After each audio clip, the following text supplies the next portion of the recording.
আজি আমাৰ এইটোক চাওক, জন্ম হোৱাৰ পিছত গাত ততে নাছিল, এতিয়া আকৌ একে জেগাত ৰৈ নাথাকে, নাজানো কিহে পায়, ইফালৰ পৰা সিফাল সিফালৰ পৰা ইফাল জঁপিয়াই থাকে, দেখি পিছে ভালো লাগে দেই। বাকী কেইটা আকৌ নিজৰ পৰম্পৰা ৰক্ষা কৰি মাকৰ ওচৰৰ পৰা লৰচৰে নহয়। আমাৰ ইয়াৰ পিছে ভাইবে বেলেগ, কেৱল মানুহৰ লগতহে থাকে। সেই সিহঁত কেইটাকে দেখাই থাকিম নে?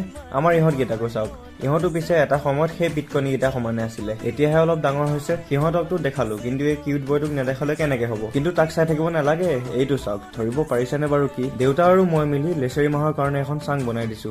কাম বাৰু বাকী আছে, কিন্তু আপোনালোককো দেখাই দিব মন গ'ল, গতিকে বোলো দেখাই দিওঁ। তাৰ লগতে এয়া চাওক, বিট আৰু এয়া গাজৰ গজিছে। মোৰ মতেতো ৰিজাল্ট ভালে আহিছে, আপোনালোকে কবচোন কেনেকুৱা আহিছে। আৰু আজি মই আহিছো এনেকৈ বস্তাত আৰু ভোট জলকীয়া পুলি ৰুবলৈ। তাৰ বাবে প্ৰথমতে মাটিটো এনেকৈ গুড়া কৰিব ধৰিলো। গুড়া কৰি লৈ তাত সাৰ মিলাই এনেকৈ বস্তাত ভৰাই দিম।